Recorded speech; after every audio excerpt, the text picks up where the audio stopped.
मेरे प्यारे बच्चों, मैं आप सभी को आज क्लास 10 का चैप्टर स्टार्ट करने जा रहा हूँ, मैथमेटिक्स का।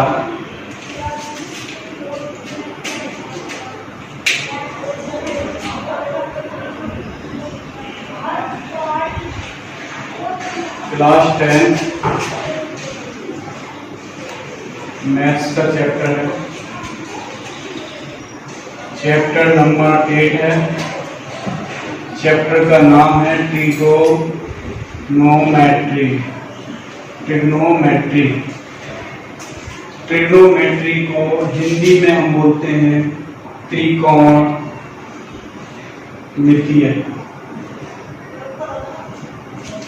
त्रिकोणमिति। आपको एक बात बता दूं, ये जो ट्रिग्नोमेट्री चैप्टर है वो सभी 10th क्लास के स्टूडेंट के लिए ये एक नया चैप्टर है, क्योंकि 9th तक उन्होंने ऐसा चैप्टर कभी नहीं सुना और ना ही देखा होगा और ना ही समझा होगा। ये त्रिकोणमिति जो चैप्टर वो 10th क्लास से स्टार्ट होता है और ये हायर क्लासेस में जाता है, 10th से 11th से 12th और बीएससी, एमएससी, यहाँ तक कि इंजीनियरिंग लाइन में भी ट्रिगो का बड़ा यूज होता है। तो आप सभी लोगों को इस चैप्टर को बड़ी अच्छे तरीके से समझना होगा और ये चैप्टर आपका एक बेस तैयार करेगा और आने वाले समय में, आने वाली क्लासेस में आपको पूरी तरीके से समझ में आएगा। और मैं आपको इस तरीके से समझा दूंगा, इस तरीके से बता दूंगा कि आप कभी भी इस चैप्टर को नहीं भूलेंगे और इस चैप्टर को आप मेरे साथ लगे रहें और मेरे साथ करते रहें। 101% आपको ये चैप्टर आएगा और यहाँ तक कि जितने भी चैप्टर होंगे आपको सारे चैप्टर समझ में आएंगे। आप ध्यान देंगे, क्लास 10 मैथ चैप्टर 8 ट्रिग्नोमेट्री, त्रिकोणमिति। ट्रिग्नोमेट्री का मतलब क्या होता है? सबसे पहले बच्चे पूछेंगे ट्रिग्नोमेट्री होता क्या है। बेटा ट्रिग्नोमेट्री का मतलब ये होता है ट्रिगो, ट्री मतलब होता है 3 और गोनो, गोनो का मतलब होता है साइड्स, गोनो मतलब साइड्स। और मेट्री, और मेट्री का मतलब होता है मेजरमेंट, मेजरमेंट। ट्री माने 3, गोनो मतलब साइड, मेट्री मतलब मेजरमेंट। 3 साइड्स का मेजरमेंट ट्रिग्नोमेट्री कहलाता है। इसे ग्रीक वर्ड में 3 वर्ड और थे, इसी तरीके के लोग और भी समझाते हैं कि किस तरीके से बोल सकते हैं। जैसे ट्री मतलब 3, ट्री मतलब 3 और गोनो, गोनो मतलब हो गया साइड्स, लेकिन यहाँ पे गोन है। और ये मैट्रॉन, मैट्रॉन मतलब हो गया मेजरमेंट, मेजर। तो ये इस तरीके से भी लोग समझाते हैं और इस तरीके से भी समझाते हैं, और मैंने आप लोगों को दोनों तरीके से समझा दिया। अब आप इस पे ध्यान देंगे। इसमें एक भी बात मैं बता देता हूँ। ट्रिग्नोमेट्री में काम की बात जो होगी के बी मतलब होता है काम की बात। काम की बात होगी कि इसमें 2 चीजें होती है, relation, relation between, relation between angles, relation between angles and sides of triangles, sides of triangle, relation between angles and sides of triangle। जो एंगल है और साइड है उनके बीच में रिलेशन दर्शाने का काम ट्रिग्नोमेट्री करता है। ट्रिग्नोमेट्री में किस ट्रायंगल का यूज होता है? ट्रिग्नोमेट्री में राइट एंगल ट्रायंगल का यूज होता है। ट्रिग्नोमेट्री में जिसमें हाइट और डिस्टेंस का जिक्र किया जाए, हाइट और डिस्टेंस के बीच में डिफरेंशिएबिलिटी की बात की जाए, तो समझ लेना उसमें राइट एंगल ट्रायंगल का यूज हो रहा है। तो ट्रिग्नोमेट्री का मतलब ये हो गया कि राइट एंगल ट्रायंगल यूज करते हैं। यहाँ पे राइट एंगल ट्रायंगल में ये एंगल जो होता है 90 डिग्री का होता है। अगर मैं इसको नाम दे दूं, इसका ए नाम दे दिया, इसका नाम बी दे दिया, इसका नाम सी दे दिया, बेटा ये एंगल ए हो गया, एंगल बी हो गया, एंगल सी हो गया। Angle B is 90 degree, angle A, angle C is acute angle, are acute angles. तो ये एक्यूट एंगल्स होंगे, एंगल ए, एंगल सी। कभी कभी बच्चों के माइंड में आता है कि एंगल ए और एंगल सी क्या है। एंगल ए, एंगल सी मैंने आपको बता दिया एक्यूट एंगल होता है। एंगल ए को हम थीटा भी बोल सकते हैं, थीटा से डिनोट कर सकते हैं। एंगल को थीटा से दिखाया जाता है और एंगल सी में फाई से भी दिखा सकते हैं। तो ऐसा नहीं है, इस थीटा की जगह फाई ले सकते हो, फाई की जगह थीटा ले सकते हो। इस तरीके से हम एंगल को रिप्रेजेंट कर सकते हैं, दर्शा सकते हैं। ये आपको मैंने बता दिया। अब बात बताता हूँ कि इसमें रिलेशन होता है, इसमें रेशियो होते हैं। क्या होते हैं? रेशियो। इसमें रेशियो होते हैं, ट्रिग्नोमेट्री रेशियोज होते हैं, trigonometry ratios of acute angles. तो सबसे पहले मैं आपको एक जानकारी दे दूं, टॉपिक है trigonometric ratios of acute angles. Trigonometric ratios of acute angle. Trigonometric ratios होते हैं sine of angle A, cosine of angle A, tangent of angle A, sine of angle A. तो साइन ऑफ एंगल ए को हम sign ए भी बोल सकते हैं, cosine of angle A को हम कॉस भी बोल सकते हैं, कॉस ए। और टेंजेंट ऑफ एंगल ए को हम टेन ए भी बोल सकते हैं। तो ज्यादातर आप बताएंगे तो ये sine of angle A, cosine of angle A, tangent of angle A. तो साइन ए को साइन ए बोल सकते हैं, कोसाइन को कॉस ए बोल सकते हैं, टेंजेंट को टेन ए बोल सकते हैं। ये एब्रिविएशन होगी। एब्रिविएशन का मतलब ये होता है, एब्रिविएशन का मतलब हो गया कि अगर मैं आपसे बात करूं एनसीईआरटी, तो NCERT is abbreviation, NCERT abbreviation है। एनसीईआरटी की फुल फॉर्म अलग है, CBSE, central board of secondary education, इसको सीबीएसई से नोट करते हैं। तो सीबीएसई एक एब्रिविएशन होगी। इसी प्रकार से हम इसको इस तरीके से बोल सकते हैं, हमारे लिए आसान होगा, बोलना आसान है। Sign A, cos A, ten A. Sign ए, तो साइन ए इस एंगल ए की बात कर रहे हैं, तो साइन ए में क्या है कि साइन थीटा भी बोल सकते हैं, इसको बोल सकते हैं कॉस थीटा, इसको बोल सकते हैं टेन थीटा। साइन थीटा जो होता है वो होता है परपेंडिकुलर अपॉन में हाइपोटेनस, और कॉस थीटा जो होता है वो होता है बेस अपॉन में हाइपोटेनस, और टेन थीटा जो होता है वो परपेंडिकुलर अपॉन में बेस होता है। लेकिन आपको एक जानकारी दे दूं कि इनमें होता तो ये है, लेकिन बच्चे क्या होते हैं कि याद नहीं कर पाते, उन्हें समझ में नहीं आता है कि परपेंडिकुलर अपॉन हाइपोटेनस क्या होता है, बेस अपॉन हाइपोटेनस क्या होता है, किसमें क्या करें, वो समझ नहीं पाते। मैं आपको एक टेक्निक समझा देता हूं उसके लिए। ट्रिक है पीवीपी, पीवीपी हिंदुस्तान हरा हरा। इसका मतलब ये हो गया कि पाकिस्तान भूखा प्यासा, हिंदुस्तान हरा भरा। इसको ऐसे बोल सकते हो कि पाकिस्तान भूखा प्यासा,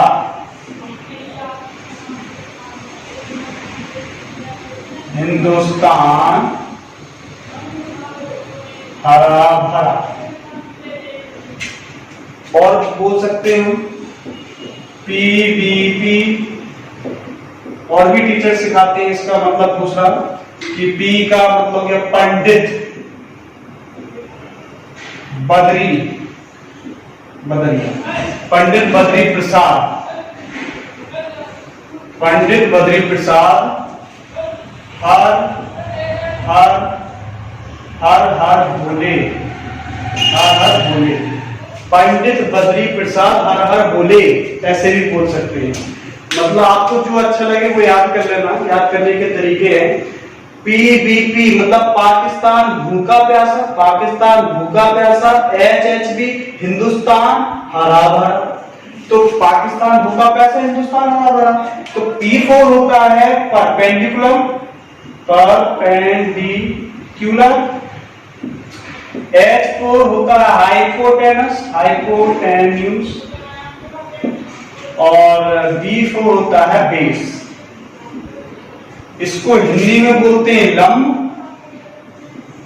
इसको बोलते हैं कर्ण हिंदी में, और इसको बोलते हैं आधार हिंदी में।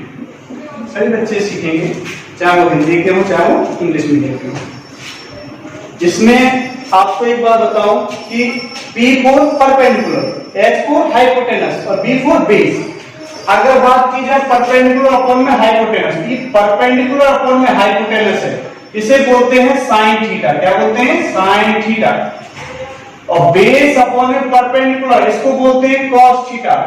और परपेंडिकुलर अपॉन में बेस, इसको बोलते हैं tan थीटा। अब ये आसान होगा आपके लिए याद करना। पंडित बद्री प्रसाद हर हर बोले, पाकिस्तान भूखा प्यासा हिंदुस्तान भरा था। अगर हिंदी मीडियम की बात करें तो हिंदी मीडियम में भी तरीका है। हिंदी मीडियम है लाल बटे कक्का, लाल बटे कक्का, लाल बटे कक्का। हिंदी मीडियम में लाल बटे कक्का, लाल बटे कक्का। इसमें हिंदी बोलोगे तो L का मतलब हो गया लंब और A का मतलब हो गया आधार और L हो गया, A हो गया, K का मतलब हो गया कण। तो हिंदी मीडियम वाले भी ध्यान से समझ लें। अब समझेंगे कि साइन थीटा, तो साइन थीटा, साइन थीटा क्या होता है? परपेंडिकुलर अपॉन में हाइपोटेनस। तो परपेंडिकुलर अपॉन में हाइपोटेनस, तो परपेंडिकुलर क्या है? अगर साइन थीटा की बात करें तो थीटा में ये थीटा है, तो इस थीटा में ये परपेंडिकुलर क्या होगा? अगर ये थीटा यहां होगा तो परपेंडिकुलर ये होगा और बेस ये होगा, और अगर थीटा यहां होगा तो परपेंडिकुलर ये होगा, बेस ये होगा। अगर मैं परपेंडिकुलर में हाइपोटेनस की बात करूं तो परपेंडिकुलर क्या होगा? बीसी और हाइपोटेनस क्या होगा? एसी। हाइपोटेनस सबके लिए सेम होता है। cos थीटा क्या कहता है? cos थीटा बताओ, cos थीटा क्या कहता है? cos थीटा कहता है cos थीटा, cos थीटा कहता है बेस अपॉन में हाइपोटेनस, तो बेस अपॉन में हाइपोटेनस। अगर थीटा ये है तो बेस क्या होगा? A B. हाइपोटेनस क्या होगा? Same same AC. अब tan थीटा की बात करें, tan थीटा होता है, tan थीटा देखो, tan थीटा क्या होता है? Perpendicular upon base, perpendicular, perpendicular क्या हमारे पास? परपेंडिकुलर होगा हमारे पास, परपेंडिकुलर अपॉन बेस लिखते हैं पहले, परपेंडिकुलर होगा BC और बेस होगा AB। ठीक है, थोड़ा सा आप समझ लें। जैसे राइट एंगल ट्रायंगल है, तो राइट एंगल ट्रायंगल में क्या होता है कि ये जो होता है इसे बोलते हैं हाइपोटेनस। क्या बोलते हैं? हाइपोटेन्यूस। ये हाइपोटेनस होता है, जिसको हिंदी में बोलते हैं कण, और ये होता है आधार, इसे बोलते हैं आधार। और ये होता है हमारे पास परपेंडिकुलर, परपेंडिकुलर, परपेंडिकुलर कब होता है? जब मैं इस थीटा की बात करूं, मैं इस एंगल की बात करूं, ये हो जाएगा A मान लीजिए, B मान लीजिए, C मान लीजिए, 90 डिग्री हो गया, तो परपेंडिकुलर होगा। अगर बात की जाए तो अपोजिट एंगल, जो थीटा एंगल A है, तो ये अपोजिट साइड्स होगी, अपोजिट साइड, अपोजिट साइड किसके लिए? Opposite side, opposite side angle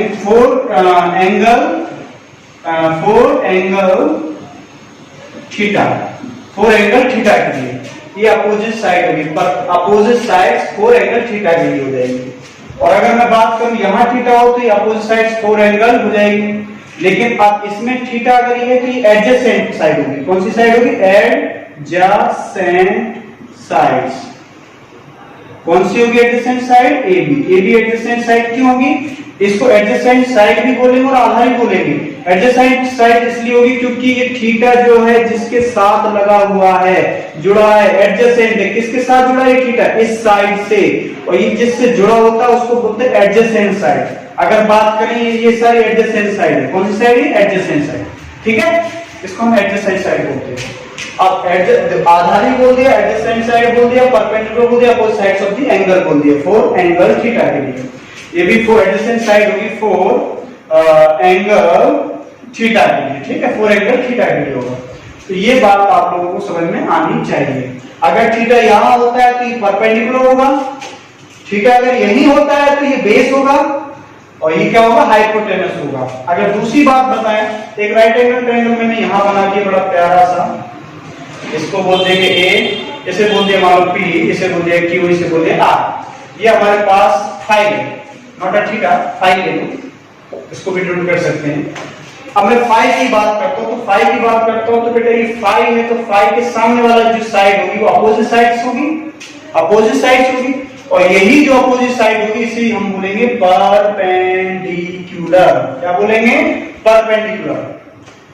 अब ये थीटा के ये फाई के सामने वाली जो साइड होगी वो परपेंडिकुलर होगी, और ये जो साइड लगी है, ये जो एडजेसेंट है, मतलब ये जो एंगल जा रहा है किससे टच हो रहा है? नॉट हाइपोटेनस, हाइपोटेनस को छोड़ दो, ये किससे टच हो रहा है? ये टच हो रहा है इससे, किससे? आर क्यू से। ये हो जाएगी एडजेसेंट साइड, और जो एडजेसेंट साइड होगी उसी को हम बोलेंगे बेस। बेस मतलब हो गया आधार, और ये हो जाएगा हमारे पास हाइपोटेन्यूज। क्या हो जाएगा? हाइपोटेन्यूज। तो आप लोग ध्यान से समझिए क्या मैंने समझाया था, थोड़ा क्लियर और कर लें। अगर थीटा यहां होता है, थीटा अगर यहां है, इस थीटा की बात की जाए तो हमेशा ऑलवेज ये परपेंडिकुलर रहेगा और ये बेस रहेगा। और अगर थीटा या फाई एंगल अगर यहां हो या इस एंगल की बात की जाए तो इस एंगल में ये हो जाएगा परपेंडिकुलर और ये हो जाएगा बेस, और हाइपोटेनस सेम रहेगा। ठीक है, अब जरा देखिए, जिसको नहीं समझ में आ रहा है तो वो कमेंट में जरूर बोलें, और कमेंट में बोलें कि हमें क्लियर समझ में नहीं आ रहा है, तो अगला वीडियो में क्लियर करके बताऊंगा और बढ़िया तरीके से। और वॉइस भी बता देना कि आवाज कैसी आ रही है। तो मैंने ये बता दिया, ये फुल फॉर्म होती है, शॉर्ट फॉर्म होगी, इस तरीके से भी हम लिख सकते हैं। अब इनका जो है इनकी बात करते हैं दूसरी। अब इनके अपोजिट भी होते हैं, इनके क्या होते हैं? अपोजिट होते हैं। अगर टेंजेंट का अपोजिट की बात करें तो इसका होता है, टेंजेंट की बात करें तो ये कोटेंजेंट होता है, cotangent of angle A, cotangent of angle A. और कॉस की बात करें तो सेकेंड होता है, secant of angle A, secant of angle A. और अगर साइन की बात करें तो cos cosecant of angle A. तो cotangent of angle A, secant of angle A और कोसेंट ऑफ एंगल ए। तो कोटेंजेंट ऑफ एंगल ए को हम बोल सकते हैं cot A, secant of angle A को हम बोल सकते हैं सेक ए, और कोसेंट एंगल को बोल सकते हैं कॉसिक ए। ये सब जो है वो अपोजिट हैं। किसके अपोजिट हैं? टेंजेंट का अपोजिट क्या होगा? कोटेंजेंट। और कोसाइन का अपोजिट क्या होगा? सेकेंड। क्या होगा कोसाइन का अपोजिट? सेकेंड। और साइन का अपोजिट क्या होगा? कोसेकेंड। तो ये सारे अपोजिट हैं। अब कॉट ए को हम क्या बोल सकते हैं? हम थीटा की बात कर रहे हैं तो कॉट थीटा, सेक थीटा और कॉसेक थीटा। आप लोग बताएंगे मुझे, आप लोग बताएंगे मैंने बात की थी कॉट थीटा, तो कॉट थीटा की बात की थी। यहाँ पे देखो कॉट थीटा, तो थीटा आया। अब ये जो थीटा आएगा तो इस थीटा में देखो हमें क्या होता है कि टेंजेंट का, ये cotangent of angle A, secant of angle A, quotient of angle ए, ये सब अपोजिट हैं। टेंजेंट का अपोजिट हो गया कोटेंजेंट, और कोसाइन का अपोजिट हो गया सेकेंड, और साइन का अपोजिट हो गया कोसेकेंड। अब इसमें आपको एक जानकारी दूंगा, एक जानकारी होगी कि कोटेंजेंट को शॉर्ट फॉर्म में कॉटेक बोल सकते हैं, सेकेंड को सेकेंड बोल सकते हैं, और कोसेंट को कॉसेक बोल सकते हैं। अब बात समझो कि कॉट ए, तो कॉट ए में क्या है? थीटा की बात होगी, तो कॉट थीटा, सेक थीटा और कॉसेक थीटा। अब कॉट थीटा, तो कॉट किसका उल्टा होता है? टेन का। तो टेन का उल्टा कॉट होता है, तो टेन होता है परपेंडिकुलर अपॉन बेस। जब टेन परपेंडिकुलर अपॉन बेस होता है तो उल्टा क्या है? कॉट। तो जब परपेंडिकुलर अपॉन में बेस वो है तो ये बेटा कॉट क्या हो जाएगा? बेस अपॉन में परपेंडिकुलर, उल्टा हो जाएगा। परपेंडिकुलर अपॉन बेस का बेस अपॉन परपेंडिकुलर हो जाएगा। इसी प्रकार से क्या हो जाएगी? ए भी ऊपर चला जाएगा और बी सी नीचे आ जाएगा। अब सेक की बात करें तो सेक का क्या होता है? कॉस का उल्टा होता है सेक, और कॉस जो होता है वो बेस अपॉन में हाइपोटेनस होता है, तो इसका उल्टा क्या हो जाएगा? इसका उल्टा हो जाएगा हाइपोटेनस अपॉन में बेस। और ये हाइपोटेनस अपॉन में जो बेस होगा इसमें देखो ये AC ऊपर चला जाएगा और AB नीचे आ जाएगा। उसी प्रकार से साइन की बात करें तो साइन का जो उल्टा होता है वो होता है कॉसेक, और जो साइन का उल्टा कॉसिक होता है तो साइन को बोलते हैं परपेंडिकुलर अपॉन में हाइपोटेनस। तो परपेंडिकुलर हाइपोटेनस की जगह क्या होगा? हाइपोटेनस अपॉन में परपेंडिकुलर। जब मैंने इसको उल्टा करा तो बेटा ये थोड़ा रिश्तेदार लग रहा है, इसको भी हम उल्टा कर देंगे, इसे लिख देंगे AC अपॉन में BC। समझ में आया? आपको मैं इधर भी बता देता हूं, जो हमने बताया था परपेंडिकुलर अपॉन में हाइपोटेनस, बेस अपॉन में हाइपोटेनस, परपेंडिकुलर अपॉन में base, sin theta cos theta tan theta. इसका उल्टा कर दो, इसका उल्टा कर दिया तो ये इसके अपोजिट वाले आ जाएंगे, जैसे cos थीटा हो गया, tan थीटा हो गया, sec थीटा हो गया, cos थीटा हो गया। ठीक है, इसके बारे में है। तो ये आप लोगों को ग्रेडिंग थोड़ा बहुत समझ में आया हो या थोड़ा बहुत आया हो या पूरा आया हो, आप कमेंट बॉक्स पे कमेंट जरूर करना और समझना, और नहीं समझ में आ रहा है तो मुझसे दोबारा पूछना। ठीक है।